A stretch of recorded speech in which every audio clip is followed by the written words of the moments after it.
Coogs House. Basketball season is back. What? Yes, it is.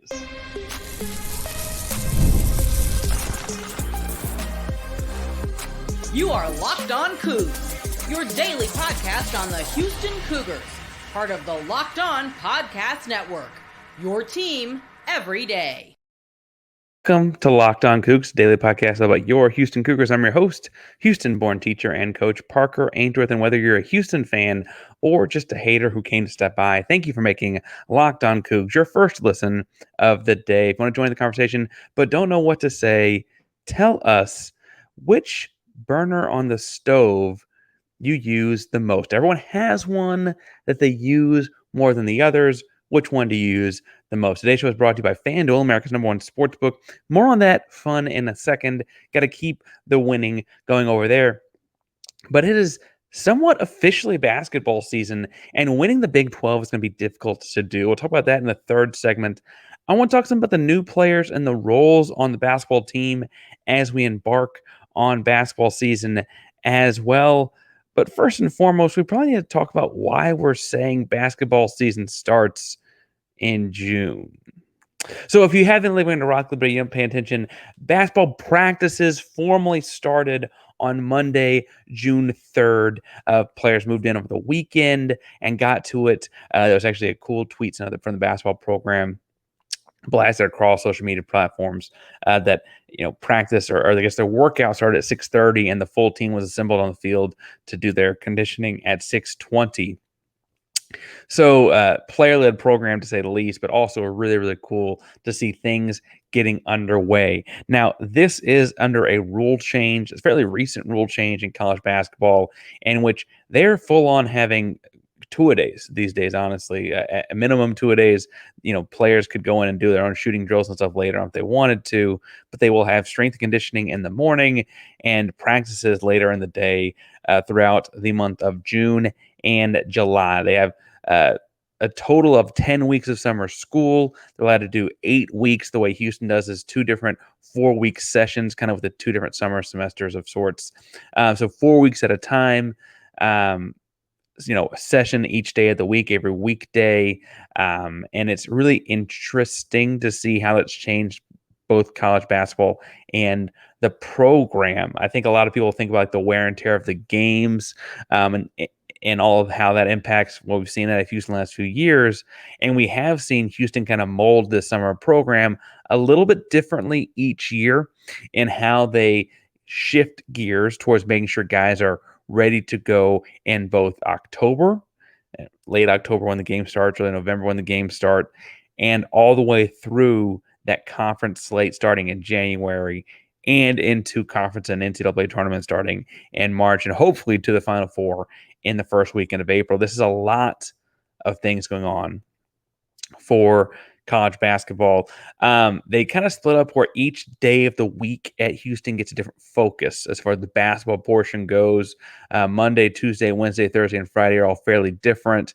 Kelvin has outlined this some before. Kelvin has said before that Kellen runs Monday, Tuesday, and Thursday. Those are a lot more I don't want to say game skills, but certainly working towards game shots. You'd see like post guys doing the different kind of like that's when we see Jalen work on the lefty hook, different entry passes and different angles for those and those kind of things. See guards doing a lot of their exchanges and fades and catch and shoots and those kinds of things that we see on those kinds of actions that Houston runs. A lot of skill on that. Defensive focus for some of it as well. Obviously, Kellen being an orchestrator of a lot of that. Really great stuff it is online. If you're a basketball coach, looking to see kind of what Houston does defensively, where they place their pickup points, what they talk about meeting help side in the blue line, the midline. They call it the blue line because I guess the gym they play in right in practice is a big blue line down the middle of the floor. But the help line, the backside, the rotations, all of those things are being taught legitimately this week, right? And then they have strength conditioning each morning. I think it's also interesting that Coach Alan Bishop, with his background, being a football player in his athlete days as a trainer, as the head of the strength and conditioning for the basketball program, has the guys on the turf running, conditioning. It's a lot of like combination. You'll see speed days, you'll see straight up conditioning days. There's obviously strength days. They do a great comparison of the kids' bodies and start and finish kind of deals at the end of the summer or as they go into the season in October. It's always great to see like guys chisel out, guys lean out, guys make significant changes to their bodies in this time. And then honestly, it's a chance for the kids there. We have a lot of kids at Houston that typically get their degree in that second or third year of college eligibility and are working on a second or third degree after that because they're in school year round, right? That's the way these things go. So that's an added bonus, this whole thing, obviously. But it is a year-round deal now, right? You go from June 3rd, to where it started this year, the first week that's fully in June, all the way through, again, you're hoping April. You get a little bit of a break between that, first weekend or so, second weekend in April, depending on which year you're in. Hopefully we're in San Antonio for that this upcoming spring. You get that through May, but then you can't completely take your foot off the gas because you can't show up to these things out of shape. The pictures and clips from what you're seeing on Monday are pretty astounding for the kind of shape the guys are already in coming into this kind of thing. Interesting thing, though, out of all of it, though, is when you hear Kelvin himself talk about the summertime, he reserves Fridays for him. That is that Friday practice is Kelvin's time. It's not time when they have media coming through. It's not time where you have a bunch of cameras coming through. It is not time where the focus is on shooting or whatever Kelvin deems necessary to get his 2 hours or so of practice in on a Friday before heading into a summertime weekend.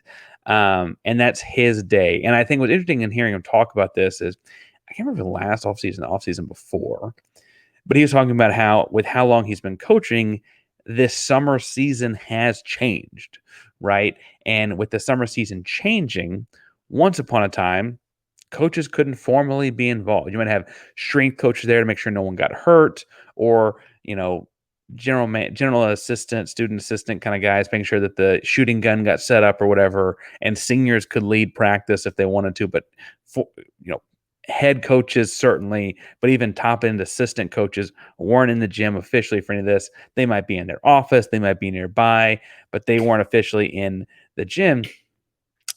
And that as the season has grown, right, where we're now practicing at the start of June for March Madness next March, right? We're getting ready for that right now. Kelvin understands that he needs to only use his voice when it's his turn, right? There are 5 days a week for these 8 weeks of the summer. He's going to speak to the kids or he's going to lead practices a total of 8 times, right?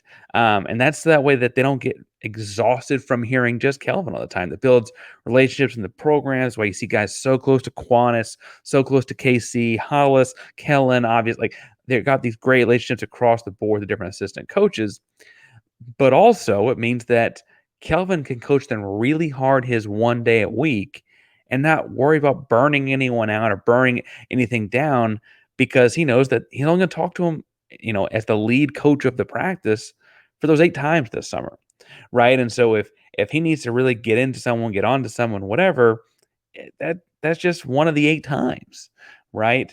And frankly, the likelihood of that happening one of those 8 times in the summertime might not be as high as it would be in, let's say, January, but it is an interesting dynamic shift in how he would have coached at Oklahoma or at Indiana while he was there briefly, or at Washington State or wherever, right? And so I feel like that's an important factor in how this program is moving forward, right? When we look at a number of different things in the program, the strength conditioning being year-round is important. The way that this coaching is being kind of delineated and delegated over the summer is important. And it also adds to like the culture we've got here, where all of these assistants feel like they could lead the team and program at any day or any time. It's because they do. Quanis takes days in the summers to lead. KC, Hollis take days in the summers to lead. Kellen leads a lot of the summertime, right? So when we talk about the coaches and staff could all at some point head coach team if they had to, It's because they really could. Now, on top of the new roles these guys are taking over as they're moving into next season, year 2 in the Big 12. But first, while we're talking about roles, if you've got a small business and you're trying to find the right person for the right role at that business, it can be challenging. But when you're hiring for your small business, you want to find the quality professionals for that role. That's the end goal, right? That's why you got to check out LinkedIn Jobs. LinkedIn Jobs has the tools you need to help find the right professionals for your team faster and for free, because LinkedIn is not just a job board. LinkedIn helps you find hire professionals that you can't find anywhere else, even those who aren't actively searching for a new job but might be open to the perfect role. In a given month, over 70% of LinkedIn users don't visit other leading job sites. So if you're not looking on LinkedIn, you're looking in the wrong place. On LinkedIn, 86% of small businesses get a qualified candidate within 24 hours. Hire professionals like professional on LinkedIn. Post job free at linkedin.com/lockedoncollege. That's linkedin.com/lockedoncollege. Post job free. Terms and conditions apply. So as we move into year 2 in the Big 12, there's weirdly some continuity for the first time in a while, in that you're returning 4 of the 5 starters, the run it back campaign, etc. Right? There's also one glaring starter missing, and that is Mr. All Everything Jamal Shed.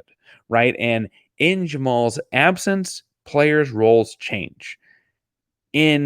Frankly, in his absence, you also have guys with a chance to step up, guys with a chance to grow and develop the same way he did in stepping in for Marcus, or the same way Marcus did for Quentin. He took some time. He was hurt there for a second. But you feel the way that this thing kind of goes from one to the next. The next leaders step up. And there's a number of different guys that's role will change this season. But Kelvin himself always says there are 3 guys that cannot have a bad day on a basketball program, or any basketball program: the head coach, the best player, and the point guard. And I think in replacing Jamal Shed and finding new roles, we've got to talk about that point guard, Milos Uzan, because he is going to be taking on a new role at Houston compared to what he did at Oklahoma, even if you and I didn't pay as close of attention to him at Oklahoma as we would have had he been at U of H last year, right? So he was a secondary guard a lot at Oklahoma. He's going to have to be the initiator on both ends at Houston. Now, he's really good at skip passes, enter the pick and roll, and dissecting where the help is rotating and stuff. He's tall. He's a 6'3" and change point guard with long arms, good vision, and good sight lanes. And I think all that plays into this. What you're going to see happen a lot of times is he's a really good guy at throwing the skip pass, but really what he does is that first pass works almost like a hockey assist sometimes for Milos. And what he's going to be best at is getting that defensive rotation started. And while it might not yield 10 or 11 assists every night, what it is going to do is create a lot of points because of how that's going to spin the defense and get things going. So look for hockey assist kind of things out of him. If we can get a lot of those for the folks keeping track of stats at home, because that's not on your basketball reference pages, I think that's going to be a good spot. I also think seeing him initiate the defense, he has all the tools to be a great defender. We saw in this system last year how much LJ Cryer grew from, honestly, a guy that defense was a hole in his game at Baylor to being a guy that people are touting as one of the better guard defenders in the Big 12 last season. Not Jamal, right? But like one of the better guard defenders in the Big 12 last season. In just a year at Houston, the same kind of growth for Milos could honestly make him one of the best defenders in the country again. 6'3" and change, long arms, good athlete, smart kid. If he has the same kind of growth, we're talking about like, whoa, buddy. Like that's a really, really good defender all of a sudden. Could he be an all-conference kind of defender if he makes the same kind of growth? I think we're close to that kind of thing, right? Speaking of LJ Cryer, we're talking about growth in year 1 and year 2.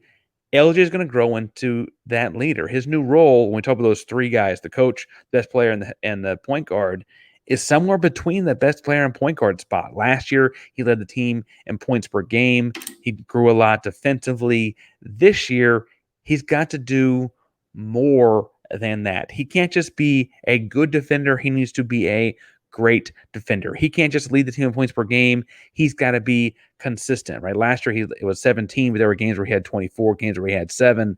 This year it's like, no, we need to have to 18, and we can't let you have any games you have less than 16, right? Like those kinds of consistencies out of him on both ends are not just necessities, they're vital to the team's success in the absence of Jamal Shed, right?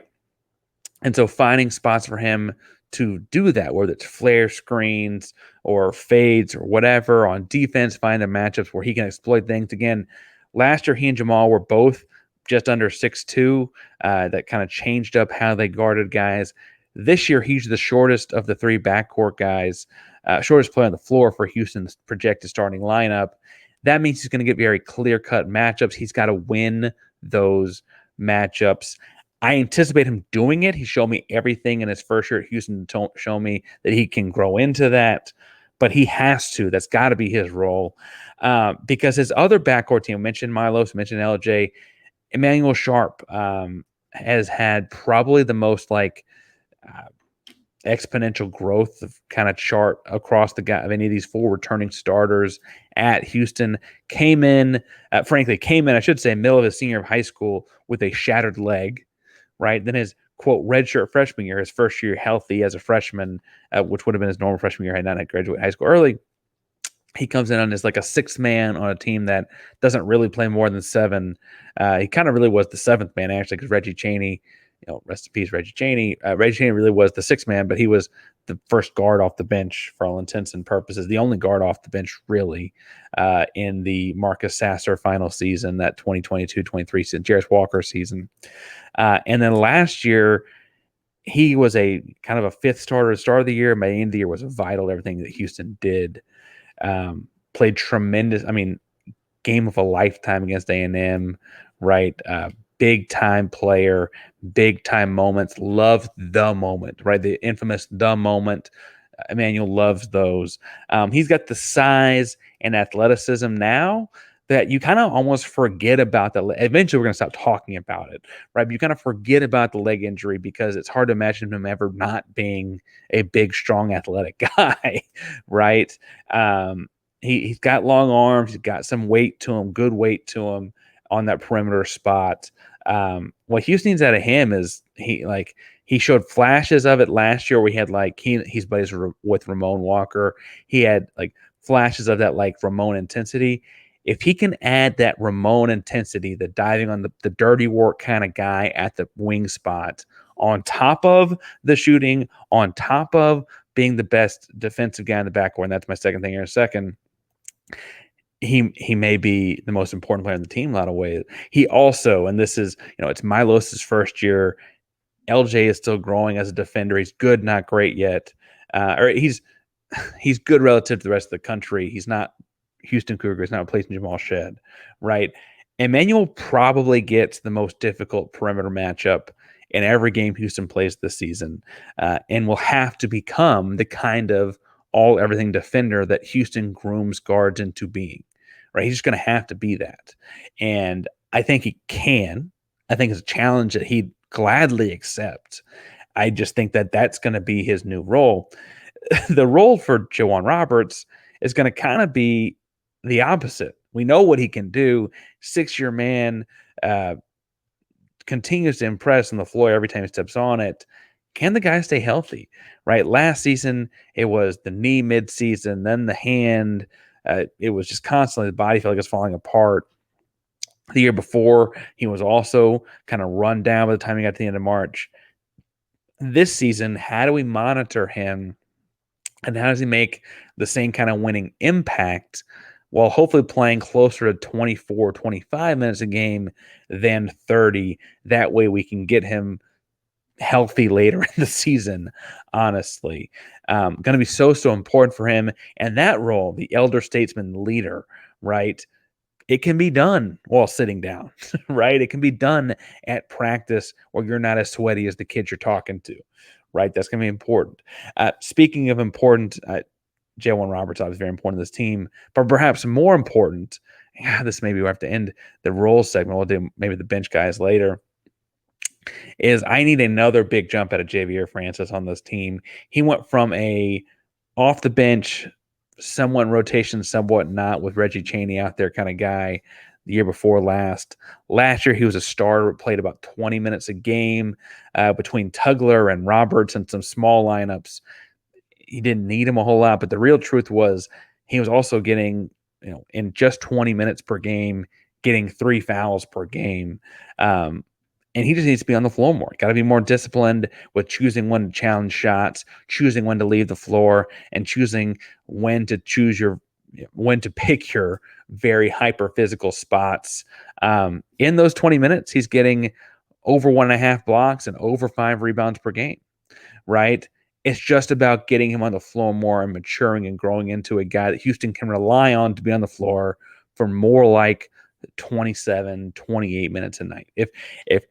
If Javier Francis is having the same kind of statistics per minute and playing 28, 30 minutes a night, look out, folks. This is a dominant center, right? Remember, he played really well when he was on the floor last year. He just had limited minutes because of his own foul issues. If he can continue to mature out of that, continue to pick those spots better, I think this kid's really good. He's not like an offensive force, right? He does all the things you need a center to do in modern basketball. I want to talk about the bench at a later date, but we got to talk about the Big 12 conference and what lays ahead for Houston in the chaos that is the Big 12, best conference in college basketball. But first, we're talking about winning a lot of games.